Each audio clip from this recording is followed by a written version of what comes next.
Thank you for joining us to talk about the third book in the Fair Fight Book Club summer reading list.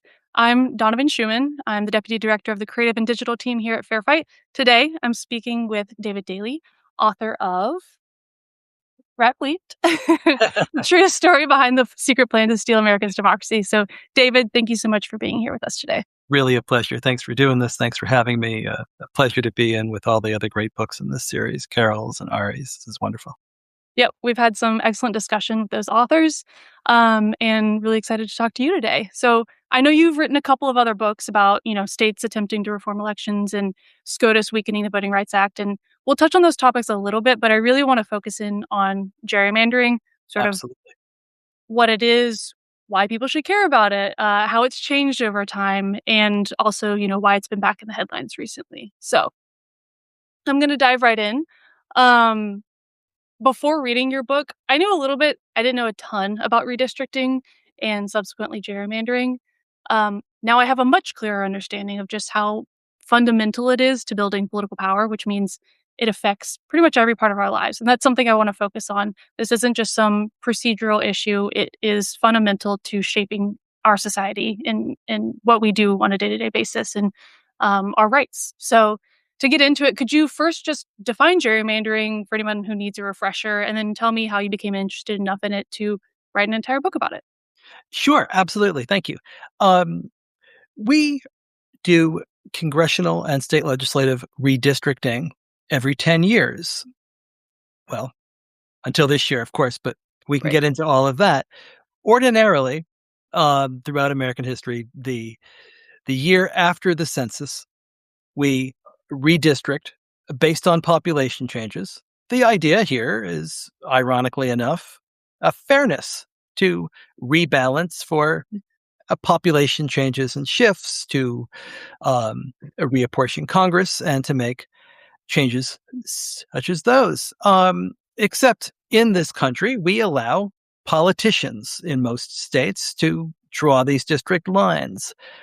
We are essentially the only modern democracy in the world that allows this. And the drawing of district lines for political partisan purposes is gerrymandering. It gets its name from Elbridge Gerry, the governor of Massachusetts back in the 1810s, whose party redraws the state Senate districts around Boston in such a way that a political cartoonist thought it looked like a snake. And so they call it the gerrymander. But in a reality, it goes back even earlier, right, to, Patrick Henry trying to draw district lines that would keep James Madison out of the very first Congress. As long as we've had politicians in charge of drawing these lines, they have tried to use them to keep themselves in power.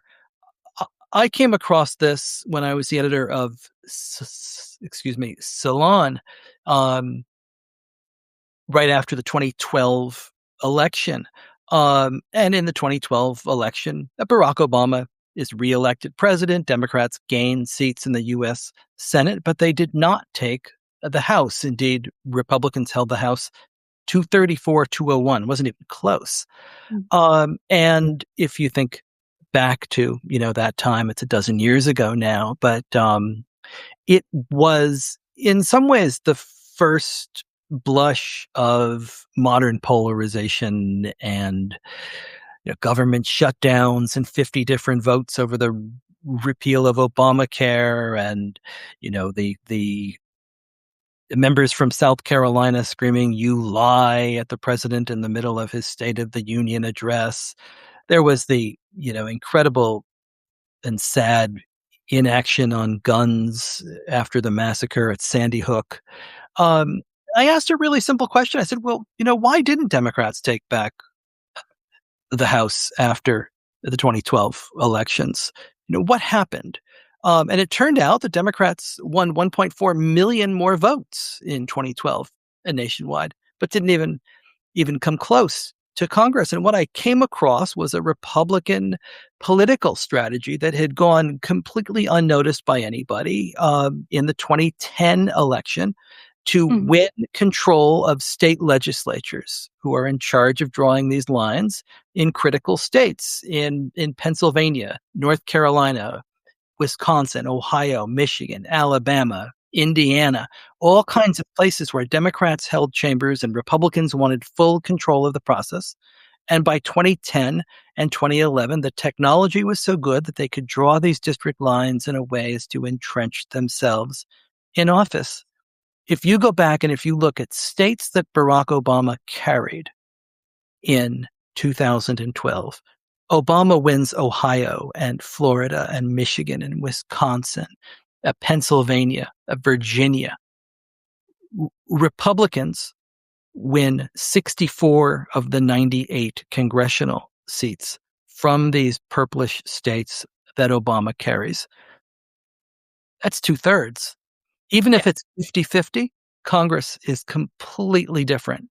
That's the power of redistricting. That's the story I stumbled across, and it's the story I attempt to tell in that book.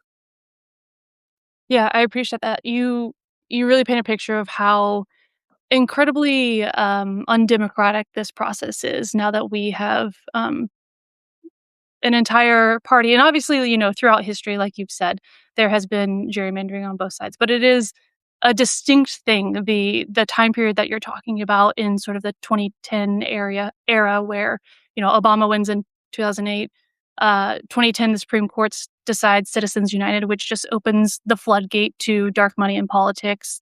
As you mentioned, mapping technology is advancing rapidly at the same time of 2010 also being a midterm year and a census year. So, I know you've sort of touched on this, but can you specifically speak to where your book sort of starts out with the Red Map project and how just a handful of Republican operatives shifted the power within the United States so in such a massive way that you've Yes. described? I don't think you can understand contemporary American politics without understanding what happened in the 2010 election. And not even in the big midterms, right? In state legislative races in key states that are still affecting American politics uh, and state politics to this very day. Republicans got shellacked in 2006 and in 2008. They were extraordinarily unpopular over the war in Iraq and then the economic meltdown that followed in 2008. Barack Obama is elected in 2008. Democrats sweep Congress, they sweep state legislatures around the country. The smartest minds in American politics on both sides that night are talking about how demographic changes are going to make, a democratic coalition in this country, perhaps for a generation. And of Right. course, it didn't exactly work that way. And it didn't turn out that way because a handful of Republican operatives understood that as historic as the 2008 election was, the 2010 election could be much more consequential because it was not only a midterm election in which the other side usually does pretty well, but it was a midterm election tied to a census, which meant that Mhm. redistricting would follow. And what they understood and what they weaponized, really for the first time in modern American politics, was that if you could launch a political strategy to intentionally try to take control of state legislatures in a census year, and then lock the other side out of redistricting, this could be an extraordinarily consequential play. And so Republicans came up with an organization called the Republican State Legislative Committee. Mhm. They come up with a strategy called Red Map. It stands for the Redistricting a Majority Project, but the goal was actually to create exactly that, right? A red national map.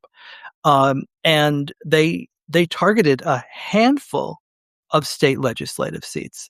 It's about 106, 110 state legislative seats nationwide. When people talk about 2010 now, they talk about the Tea Party wave in Congress, or they talk about how Republicans won, 700 or 800 seats nationwide in state legislatures.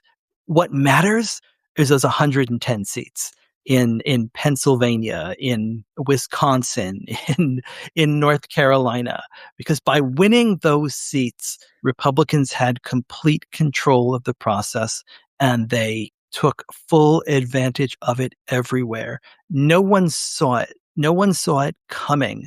Eric Holder tells me a story um, th- about how the a couple of weeks after the 2012 election, he's at the White House with President Obama, and they're trying to figure out why the night didn't go as well for them as they had hoped, because they Mhm. thought they'd had a pretty good election. And then they look down ballot, right? They look at North Carolina, they look at Wisconsin, they look at state houses, they look at the US House, and they said, what went wrong? And Holder told me I'd never heard of Red Map. I didn't know what this was, but obviously it had a massive example of, um, in many ways, Obama's second term ends on the night that he is elected to it. Mm. 'Cause he is forced to govern really only by executive order, and as we saw beginning on January 20th, 2017, executive orders can very quickly go the other way.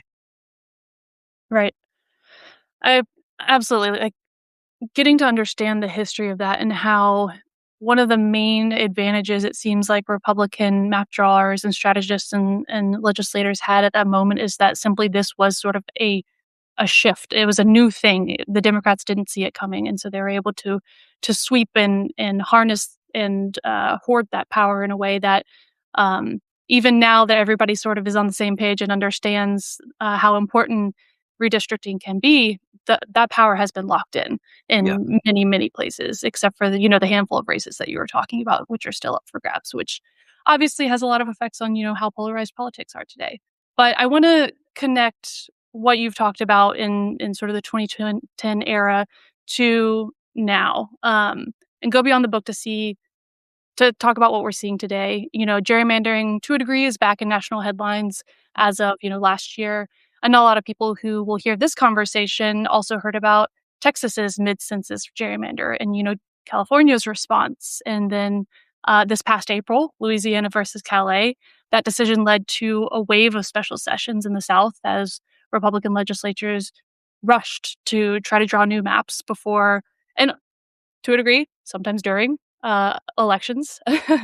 um, so it's obviously disturbing to see these lawmakers just tripping over themselves to pass new maps as soon as federal protections for communities of color are just eviscerated by that decision.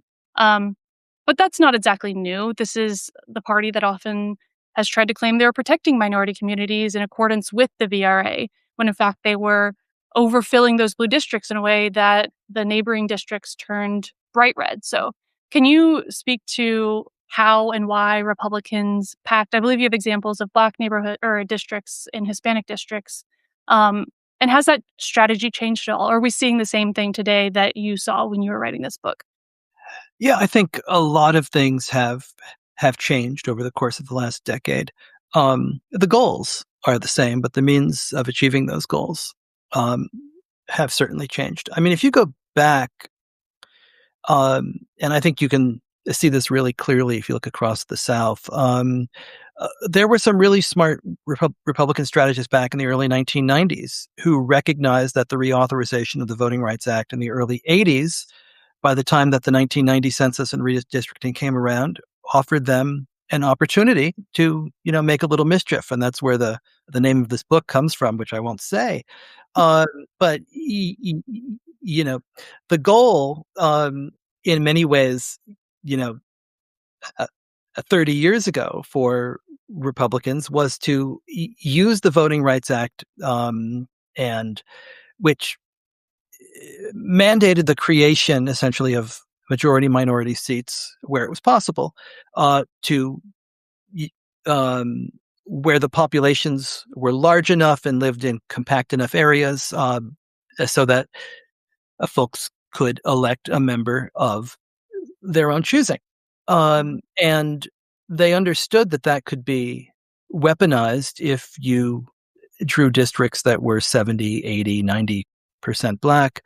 You were effectively, packing voters of one party and one color into one seat, and then you were able to claim many more of those seats for yourself. And so if you were to look at the 1992, 1994 elections across the South, you you have the largest congressional black caucus, since Reconstruction. But you also have, Newt Gingrich as Speaker. Mhm. Those numbers grew because, in many ways, these districts were being created and packed. Um, Now, what you are seeing as the Supreme Court has gone after the Voting Rights Act and these protections that have ensured minority representation across the South have effectively been declared racially discriminatory themselves in a an ironic twist that only Samuel Alito is able to actually master and justify. Um, so now even those districts are being gone after. And so what we have seen since the Calais decision came down in April is that Republicans have targeted, those majority minority seats, first in Tennessee, then in Alabama and Louisiana. They made a run at the seat in South Carolina, didn't do it. I imagine they will come back after South Carolina this next time, that they'll come after Georgia relatively soon. This is going to have a dramatic effect on the 2026 midterms. It's going to have a bigger impact on the 2028 midterms because Republicans are going to have more time to go after more districts in more states. Fair Fight has a tremendous report that suggests as many as 19 congressional seats across the South and elsewhere could be targeted. Of course, there's an even bigger impact on state legislatures, on local elections, local boards that people ordinarily spend no time at all thinking about or looking at, that they don't get any national attention, but where the Voting Rights Act has been really, really important in ensuring representation. And Democrats aren't going to stand still. They're going to go after all of the seats that they're able to go after to make up for this. They'll, Right. probably try to unwind commissions in New York and in Washington and New Jersey, maybe go after California again, take a look at Colorado, at Maryland, Illinois. The impact of this is going to be, largely a frozen national map. We only had about 35 competitive swing states, swing seats in the Mhm. 2024 election. That's likely to be, fewer than 2 dozen this time. By 2028, we could be able to, count them on both hands, perhaps one of our feet. And that is just, a pretty dismal state of d- democracy when so many elections are predetermined. Do you expect to see that, in Soviet Russia or, someplace else? But that is Right. the case right here, and redistricting causes so much of it. Yeah, I think you've painted, a pretty bleak picture of It could go through a sort lot of of ways. yeah, of what's to come. And I wanna dig into that a little bit more. I wanna come back to the South later, more when we discuss perhaps what we have to look forward to, what solutions might be, what where we might see hope. But, you in the book and in during this conversation, you've talked a lot about individual states and their approaches to redistricting. And I'm not gonna lie, a lot of stories pretty depressing. Seems like sort of an onslaught of either, yeah, this is a very obviously partisan process, or surprise, this was a very secretly partisan process. But Iowa seemed to be a genuinely good faith nonpartisan system, um, which was pretty refreshing. But it also seemed to hinge pretty completely on the integrity of just individual people involved as opposed to the system. Because we've seen nonpartisan, like you mentioned, like we've seen nonpartisan redistricting committees, commissions set up in other places, and they have very obviously been manipulated and corrupted. Um, So to speak to that specifically, you took us behind the scenes of the 2011 gerrymander in Wisconsin, and you could just feel the partisan operatives' almost contempt for Wisconsin voters and the general concept of representative democracy just kind of oozing through the page. I literally wrote in my notebook here, why the hell was the system set up this way? Which Right. I understand is probably a pretty naive reaction, but we do have, as you've mentioned, a pretty unique system in the US that's unlike a lot of other democracies. So I wanted to get your take on this. Like, why do you think that the system was set up like this? Why do you think we have a winner takes all 50 plus one um, system as opposed to a more representative coalition based solution to governing? Boy, it's a big question, and it walks through an awful lot of historical forces in this country and our history. You know, I think it's impossible to separate anything from race when you think about how these structures were created and built Mhm. over time and over centuries. Who was allowed to vote? How districts were drawn? This process has always changed.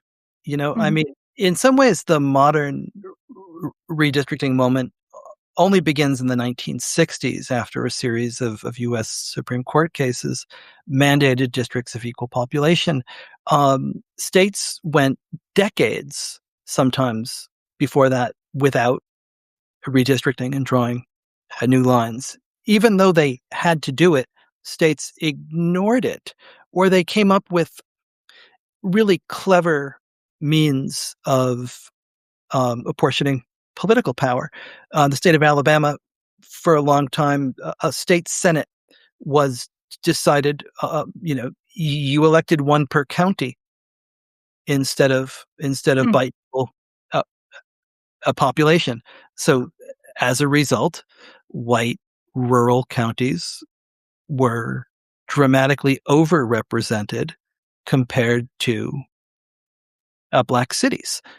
Um, this is always about political power. Who holds it? Who is able to maintain it? Um, and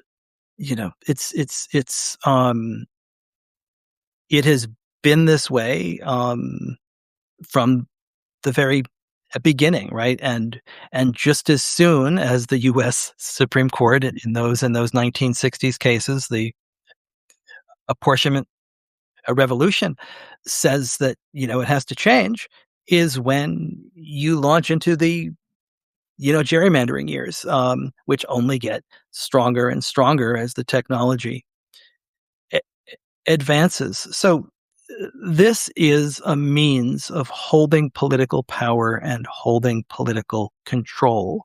These lines might be invisible, but they are the basic building blocks of democracy. Mhm. And you mentioned the Supreme Court. You've mentioned the roles that the courts have played in this process as well. It's not just the legislative branch. Yeah, they played a complicated role. On one hand, there are at least a couple chapters in your book, like the one in Florida, where you were probably only able to write them because of the behind the scenes information that the courts made public. But on the other hand, in so there's that level of transparency that they can provide, but on the other hand, in Rousseau versus Common Cause, in Louisiana versus Calais, the Supreme Court seems to be basically sticking its head in the sand, refusing to weigh in on partisan gerrymandering while also making it basically impossible to challenge racist gerrymandering. Um, so, can you talk about the through lines from I think it's 2010? really, really important. I think that state courts and lower federal courts have been largely terrific on this issue. Um, Mhm, if you go back to the years, you know, the latter half of the last decade, you had federal courts um, striking down maps drawn by both parties, by Democrats in Maryland, by Republicans in North Carolina, Wisconsin, Ohio, and Michigan. Um, these were courts and judges appointed by presidents of both parties who looked at these plans, who looked at the election results and said something here is deeply wrong. and Mhm. we have the tools to fix it.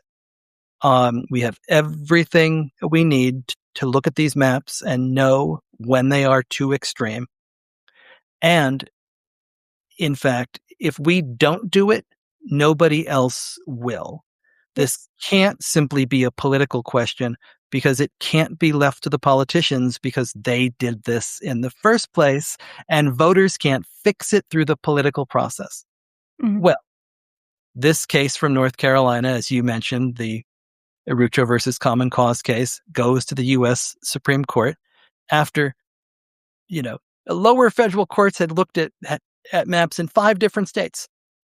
And John Roberts says, no, this in fact is a political issue.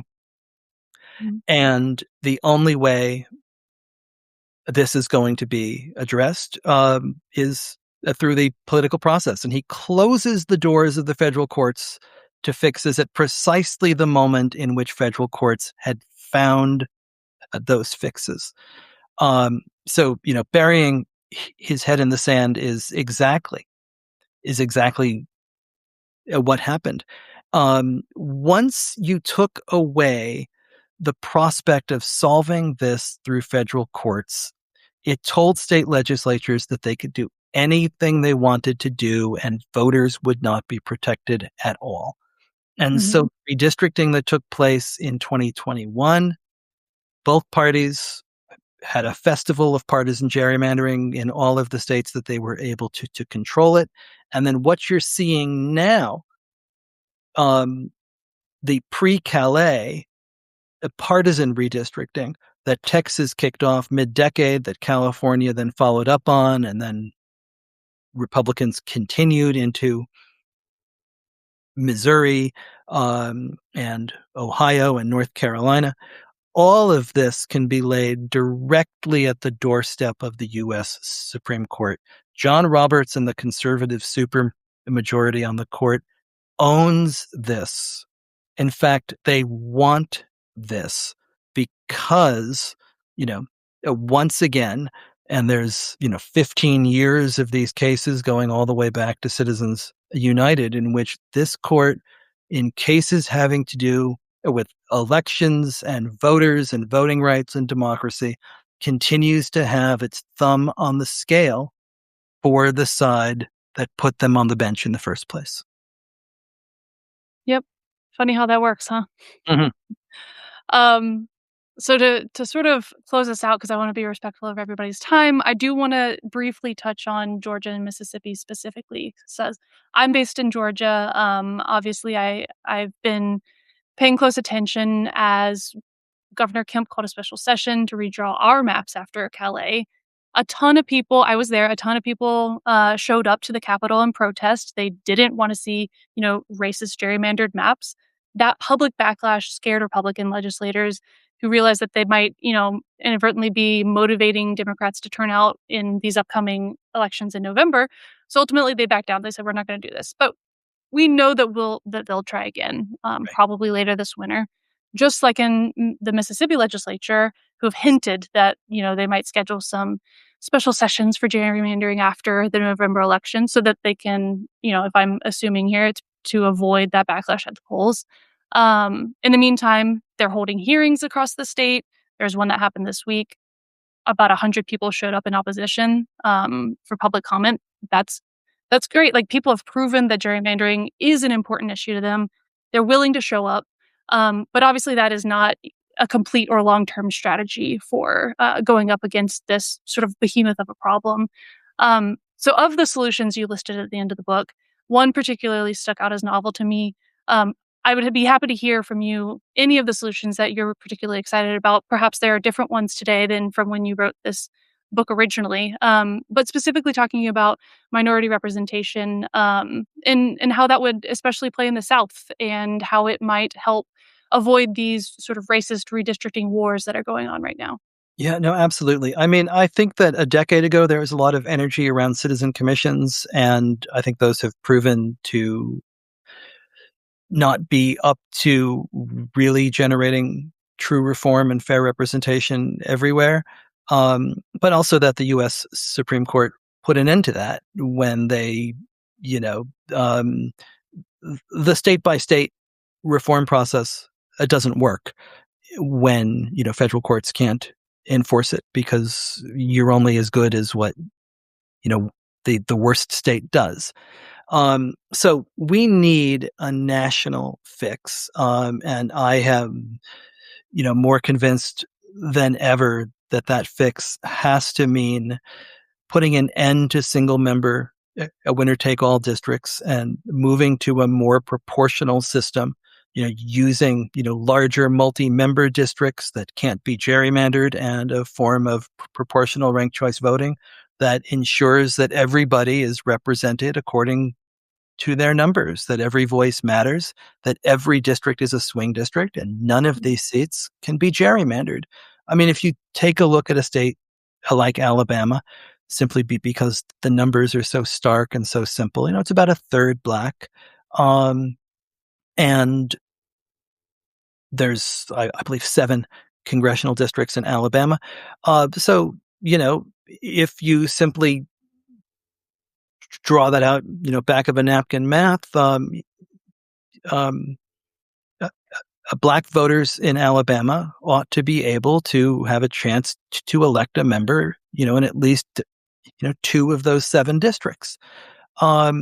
That is not going to be the case this year, and they may come back in Alabama and go back and go after all 7 of those Mhm. districts. But that is only possible when you can crack and pack and splinter voters across all sorts of districts and make it impossible for them to elect. If you're electing from a more proportional system, you can't crack and pack those voters. 30% of voters will always have a chance to have 30% of the representation. And that is going to be more crucial than ever in a post-Calais environment, in which um, Republicans could go after an entirely solid South that is entirely elected and represented by white Republicans. I mean, we are very, very close to imagining a nation of entirely red delegations and entirely blue delegations. And we've had this before. We simply called it the Union and the Confederacy back then. And we are dangerously close to that kind of situation again. It's going to take a national solution. It's going to take a more proportional House, electing members from multi-member districts with ranked choice voting. And I also think it's going to take real reform of this Supreme Court if we want any of the fixes that we're going to have to make structurally to our democracy after this term is over, if we actually want any of those reforms to stick.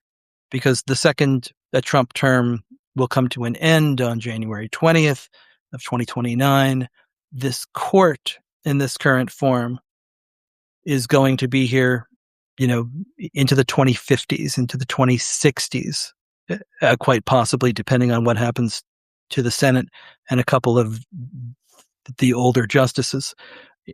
So we also, as we are thinking about the kinds of electoral reform that will actually create a fair representation for everybody across the entire nation, we also have to be thinking about how we ensure that this court does not simply strike all of those things down. Electoral reform, judicial reform must go hand in hand.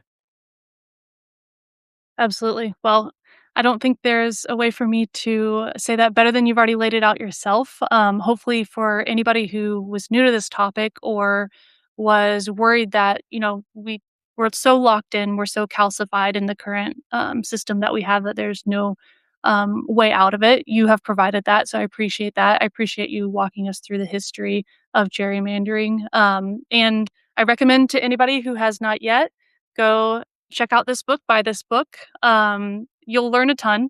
And David Daley, I really appreciate you spending your time with us, helping us better digest all the knowledge that you have packed into just a few pages. Thank you. I am so grateful for Fair Fight and Fair Fade Action and everything that you all do, and for doing this book club and including me. So thank you very much. Thank you. Have a good one.